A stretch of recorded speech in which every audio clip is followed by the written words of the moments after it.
I recently saw a poll. Thra's approval rating has already surpassed 60%. So Marcus is undoubtedly feeling more pressure and more eager to cultivate his national hero image, especially in response to the image they've constructed of China as a bully on the seas. So I suspect he might well at Huangyan Island and other waters near the Spratly Islands and carry out more and more actions. Regarding Huangyan Island, didn't we announce on September 10th to establish the nature reserve? I'd like to ask Professor Hubo, what do you think will happen in the future? Since everyone is deeply concerned whether is it possible to establish protected areas?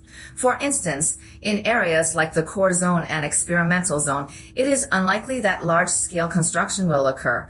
But beyond the nature reserve area, on the reef platform, is it possible to construct facilities like observatory stations or guard stations or ports or whatever and such to facilitate future management of the Huangyan Island Nature Reserve in the future? I believe anything is possible. China is a peace-loving nation. We truly are the peace-loving nation. We generally respond only after provocation. I believe that if the Philippines continues its provocations and persists in such provocations, I believe establishing nature reserves, of course, our original intention in establishing nature reserves is to protect the environment.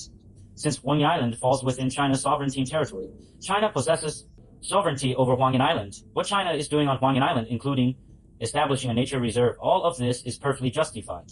However, my assessment is that, at present, I don't think it's necessary to build permanent facilities, but all of this depends on the Philippines' actions. It's all hinged on the Philippines' next move, because the Philippines now routine maintains dozens of even hundreds of fishing vessels around Huangyan Islands.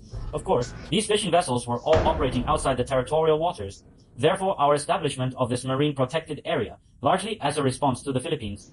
In this area, it has fishing activities and the environmental damage it causes. Therefore, if the next step is the Philippines cause even greater environmental damage, then I believe China will certainly take relevant measures, including establishing the relevant facilities you mentioned, to support environmental protection and management.